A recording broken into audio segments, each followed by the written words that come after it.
ಸೆಲೆಬ್ರಿಟಿಗಳು ಅಥವಾ ಅವರ ಕುಟುಂಬದವರು ಈ ರೀತಿ ಬಹಿರಂಗವಾಗಿ ವೇದಿಕೆಗಳಲ್ಲೋ ಅಥವಾ ಕ್ಯಾಮೆರಾ ಮುಂದೆ ಪರೋಕ್ಷ ಹೇಳಿಕೆ ಕೊಡುವುದು ಎಷ್ಟು ಸರಿ?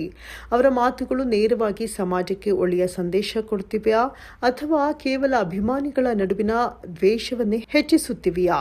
ವಾಸ್ತವದಲ್ಲಿ ಸಿನಿಮಾ ಅನ್ನೋದು ಮನರಂಜನೆಗಾಗಿ. ಇಲ್ಲಿ ಯಾರು ಸಮಾಜ ಸೇವೆ ಮಾಡೋದು ಬಂದಿಲ್ಲ. ನಟರು ಸಿನಿಮಾದಲ್ಲಿ ನಟಿಸಿ ಹಣ ಮಾಡ್ತಾರೆ, ಹೆಸರು ಮಾಡ್ತಾರೆ, ಅದ್ದೂರಿ ಜೀವನ ನಡೆಸ್ತಾರೆ. ಅದು ಅವರ ವೃತ್ತಿ. ಅದಕ್ಕೆ ಮೀರಿಸಿ ಅವರನ್ನು ದೇವರಂತೆ ಪೂಜಿಸೋದು, ಅವರ ಹೆಸರಿನಲ್ಲಿ ಬೀದಿಗಿಳಿದು ಜಗಳ ಮಾಡೋದು, ಟ್ರೋಲ್ ಯುದ್ಧ ನಡೆಸೋದು, ಇದರಿಂದ ಸಾಮಾನ್ಯ ಜನರಿಗೆ 3 ಕಾಸಿನ ಪ್ರಯೋಜನವೂ ಇಲ್ಲ ಅನ್ನೋದು ಅರ್ಥ ಮಾಡಿಕೊಳ್ಬೇಕು. ಸ್ಟಾರ್ಗಳ ಹಿಂದೆ ಕೇಕೆ ಹಾಕ್ಕೊಂಡು, ಚಪ್ಪಾಳೆ ಹೊಡೆದುಕೊಂಡು, ಘೋಷಣೆ ಕೂಗಾಡಿಕೊಂಡು ಓಡಾಡೋ ಜನರ ಜೀವನದಲ್ಲಿ ಯಾವುದೇ ಬದಲಾವಣೆ ಆಗಲ್ಲ. ನಾಳೆ ದಿನ ಅಭಿಮಾನಿಗಳ ಮನೆಯಲ್ಲಿ ಬಡತನ ಬಂದರೆ, ಆರೋಗ್ಯದಲ್ಲಿ ಏನಾದರೂ ತೊಂದರೆ ಆದಾಗ ಅವ್ರ ಮನೆಗೆ ಬಂದು ಸಮಸ್ಯೆ ಕೇಳೋರು ಯಾರೂ ಇರಲ್ಲ. ಆದರೆ ಅದೇ ಈ ಫ್ಯಾನ್ಸ್ ವಾರ್ನಲ್ಲಿ ತಮ್ಮ ಸಮಯ, ಶಕ್ತಿ, ಮನಸ್ಸಿನ ಶಾಂತಿ ಎಲ್ಲವನ್ನ ಕಳೆದುಕೊಳ್ತಿದ್ದಾರೆ. ಸಿನಿಮಾ ನೋಡಿ ಎಂಜಾಯ್ ಮಾಡಿ ಮನೆಗೆ ಬಂದರೆ ಸಾಕು, ಅದರಲ್ಲಿ ಅಭಿನಯಿಸಿದವರನ್ನ ದೇವರಂತೆ ಹೊತ್ತು ಮೆರೆಸೋ ಅಗತ್ಯ ಇದೆಯಾ ಅನ್ನೋದು ಪ್ರತಿಯೊಬ್ಬರು ಯೋಚಿಸಬೇಕಾದಂಥ ವಿಷಯ. ಇವತ್ತು ಸುದೀಪ್ ಮಾತು, ವಿಜಯಲಕ್ಷ್ಮಿ ಪ್ರತಿಕ್ರಿಯೆ ಅಂತ ಶುರುವಾದ ಈ ಗಲಾಟೆ ನಾಳೆ ಇನ್ನೊಬ್ಬ ಸ್ಟಾರ್ ವಿಚಾರವಾಗಿ ಮತ್ತೆ ಮರುಕಳಿಸಬಹುದು. ಅದಕ್ಕೆ ಅಂತ್ಯ ಬರೋದು ಯಾವಾಗ? ಅಭಿಮಾನಿಗಳು ತಮ್ಮ ಬುದ್ಧಿ ಬಳಸಿದಾಗ ಮಾತ್ರ. ಸೆಲೆಬ್ರಿಟಿಗಳು ತಮ್ಮ ಕೆಲಸವನ್ನ ಸಿನಿಮಾ ಪರದೆಯಲ್ಲೇ ಸೀಮಿತಗೊಳಿಸಿದ್ರೆ, ಅಭಿಮಾನಿಗಳು ಸಿನಿಮಾವನ್ನ ಕೇವಲ ಮನರಂಜನೆ ಅಂತ ನೋಡಿದ್ರೆ, ಇಂಥ ಅನಾವಶ್ಯಕ ಫ್ಯಾನ್ಸ್ ವಾರ್ಗಳಿಗೆ ತಾನಾಗಿ ಬ್ರೇಕ್ ಬೀಳುತ್ತೆ. ಇಲ್ಲದಿದ್ರೆ ಇವತ್ತು ಮಾರ್ಕ್, ನಾಳೆ ಮತ್ತೊಂದು ಸಿನಿಮಾ. ವೇದಿಕೆಗಳು ಬದಲಾಗತ್ವೆ, ಮಾತುಗಳು ಬದಲಾಗತ್ವೆ, ಆದರೆ ಗಲಾಟೆ ಮಾತ್ರ ಮುಂದುವರಿಯುತ್ತಲೇ ಇರುತ್ತೆ. ಇತ್ತೀಚೆಗೆ ಕನ್ನಡ ಚಿತ್ರರಂಗದಲ್ಲಿ ನಡೀತಾ ಇರುವ ಘಟನೆಗಳನ್ನ ನೋಡಿದ್ರೆ, ಸಿನಿಮಾ ಕಾರ್ಯಕ್ರಮಗಳು ಈಗ ಸಿನಿಮಾ ಬಗ್ಗೆ ಮಾತನಾಡೋ ವೇದಿಕೆಗಳಾಗಿರದೆ ಪರೋಕ್ಷ ಟಾಂಗ್ಗಳು, ಅಭಿಮಾನಿಗಳ ಯುದ್ಧಗಳು, ಸೋಷಿಯಲ್ ಮೀಡಿಯಾ ಟ್ರೋಲ್ಗಳಿಗೆ ಆಹಾರವಾಗುವ ಅಖಾಡಗಳಾಗ್ತಿವೆ ಅನ್ನೋದು ಸ್ಪಷ್ಟವಾಗಿ ಕಾಣಿಸುತ್ತದೆ. ಕಿಚ್ಚ ಸುದೀಪ್ ಹುಬ್ಬಳ್ಳಿಯಲ್ಲಿ ನಡೆದ ಮಾರ್ಕ್ ಚಿತ್ರದ ಕಾರ್ಯಕ್ರಮದಲ್ಲಿ ಮಾತನಾಡುವಾಗ ಆಡಿದ ಕೆಲ ಮಾತುಗಳು ಈಗ ಅದೇ ರೀತಿಯ ದೊಡ್ಡ ಚರ್ಚೆಗೆ ಕಾರಣವಾಗಿವೆ.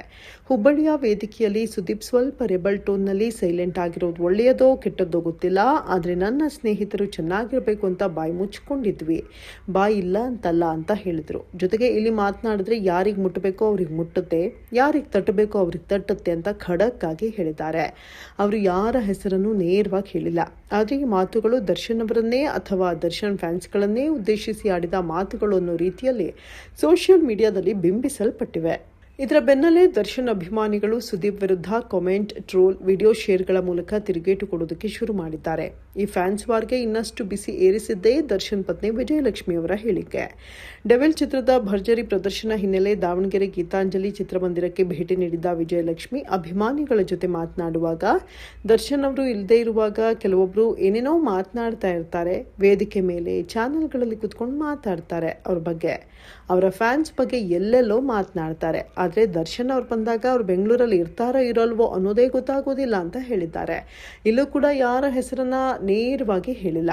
ಆದರೆ ಬಹುತೇಕ ಜನರಿಗೆ ಇದು ಸುದೀಪ್ಗೆ ಕೊಟ್ಟ ಪರೋಕ್ಷ ಟಕ್ಕರ್ ಅಂತಲೇ ತೋಚಿದೆ. ದರ್ಶನ್ ಹೇಳಿದಂತೆ ಯಾರೇನೇ ಅಂದ್ರೂ ಕೋಪ ಮಾಡ್ಕೋಬೇಡಿ, ಬೇಜಾರು ಮಾಡ್ಕೋಬೇಡಿ ಅನ್ನೋ ಮಾತು ಕೂಡ ಅಭಿಮಾನಿಗಳನ್ನ ಇನ್ನಷ್ಟು ಉತ್ಸಾಹಕ್ಕೆ ತಳ್ಳಿದಂತಾಗಿದೆ. ಇದಷ್ಟೇ ಅಲ್ಲ, ದರ್ಶನ್ ಆಪ್ತನಾಗಿರುವ ಧನ್ವೀರ್ ಗೌಡ ಕೂಡ ಇನ್ಸ್ಟಾಗ್ರಾಮ್ ಸ್ಟೋರಿಯಲ್ಲಿ ದರ್ಶನ್ ಜೊತೆಗಿನ ಫೋಟೋ ಶೇರ್ ಮಾಡಿ ತಮಿಳು ನಟ ವಿಜಯ್ ಭಾಷಣದ ಕಾಡಲ್ಲಿ ಎಲ್ಲಾ ಪ್ರಾಣಿ ಇರುತ್ತೆ, ಆದರೆ ಸಿಂಹನೇ ಕಾಡಿನ ರಾಜ ಅನ್ನೋ ಡೈಲಾಗ್ ಹಾಕಿದ್ದಾರೆ. ಇದು ಕೂಡ ಸುದೀಪ್ ಹೇಳಿಕೆಗೆ ತಿರುಗೇಟು ಅನ್ನುವಂಥ ರೀತಿಯಲ್ಲಿ ಸೋಷಿಯಲ್ ಮೀಡಿಯಾದಲ್ಲಿ ವ್ಯಾಖ್ಯಾನಿಸಲಾಗ್ತಾ ಇದೆ. ದರ್ಶನ್ ಅರೆಸ್ಟ್ ಆದ ದಿನಗಳಿಂದ ಹಿಡಿದು ಕುಟುಂಬದ ಜೊತೆ ನಿಂತಿದ್ದ ಧನ್ವೀರ್ ಈ ರೀತಿ ಪೋಸ್ಟ್ ಹಾಕಿದ ಮೇಲೆ ದರ್ಶನ್ ಕುಟುಂಬದವರೇ ಅಖಾಡಕ್ಕೆ ಇಳಿದ್ರ ಅನ್ನೋ ಮಾತುಗಳು ಕೇಳಿ ಬರ್ತಿವೆ. ಒಟ್ಟಾರೆ ನೋಡಿದ್ರೆ ಸುದೀಪ್ ವೇದಿಕೆಯಲ್ಲಿ ಆಡಿದ ಕೆಲವೊಂದು ಸಾಲುಗಳು, ವಿಜಯಲಕ್ಷ್ಮಿ ಅವರ ಪ್ರತಿಕ್ರಿಯೆ, ಧನ್ವೀರ್ ಅವರ ಸ್ಟೋರಿ ಇವೆಲ್ಲವೂ ಸೇರಿ ದೊಡ್ಡ ಫ್ಯಾನ್ಸ್ ವಾರ್ಗೆ ಕಾರಣವಾಗಿದೆ. ಸೋಷಿಯಲ್ ಮೀಡಿಯಾದಲ್ಲಿ ಒಬ್ಬರನ್ನೊಬ್ಬರು ಟ್ರೋಲ್ ಮಾಡೋದು, ಹಳೆಯ ವಿಡಿಯೋಗಳನ್ನು ಎತ್ತು ಹಾಕೋದು, ಅವಾಚ್ಯ ಭಾಷೆ ಬಳಸೋದು ಈ ಎಲ್ಲವೂ ಈಗ ಸಾಮಾನ್ಯವಾಗ್ಬಿಟ್ಟಿದೆ. ಕೆಲವರು ಇದನ್ನೆಲ್ಲ ಮಾರ್ಕ್ ಸಿನಿಮಾದ ಪ್ರಚಾರದ ಗಿಮಿಕ್ ಅಂತ ಹೇಳ್ತಿದ್ದಾರೆ. ಇನ್ನು ಕೆಲವರು ಇದು ಅಹಂಕಾರ, ಸ್ಟಾರ್ ಪವರ್ ಪ್ರದರ್ಶನ ಅಂತ ಟೀಕಿಸ್ತಾ ಇದ್ದಾರೆ. ಒಟ್ಟಾರೆ ಇವೆಲ್ಲ ಸಮಾಜಕ್ಕೆ ಅವಶ್ಯಕತೆ ಇಲ್ಲದಂಥ ವಿಚಾರಗಳು. ಸಿನಿಮಾವನ್ನ ಮನರಂಜನೆಗಾಗಿ ನೋಡಿ, ಸಿನಿಮಾ ನೋಡಿ ಮನೆಗೆ ಬಂದು ನೆಮ್ಮದಿಯಾಗಿ ನಿಮ್ಮ ಮನೆ ಸಮಸ್ಯೆಗಳನ್ನು ಬಗೆಹರಿಸ್ಕೊಂಡು ಬದುಕಿ. ಈ ಬಗ್ಗೆ ನಿಮ್ಮ ಅಭಿಪ್ರಾಯ ಏನು ಅನ್ನೋದನ್ನ ಕಮೆಂಟ್ ಮಾಡೋ ಮೂಲಕ ತಿಳಿಸಿ.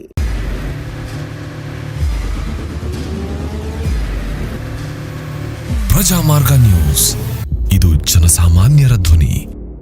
ನಮಸ್ಕಾರ. ನೀವು ನೋಡ್ತಾ ಇದ್ದೀರಾ ಪ್ರಜಾಮಾರ್ಗ ನ್ಯೂಸ್. ರಾಷ್ಟ್ರದ, ರಾಜ್ಯದ, ರಾಜಕೀಯದ ಬಗ್ಗೆ ಹೆಚ್ಚಿನ ಸಿನಿಮಾ ಅಪ್ಡೇಟ್ಗಳಿಗಾಗಿ ಫಸ್ಟ್ ಲೈಕ್ ಮಾಡಿ, ಸಬ್ಸ್ಕ್ರೈಬ್ ಆಗಿ, ಹಾಗೆ ಫಾಲೋ ಕೂಡ ಮಾಡಬೇಕು.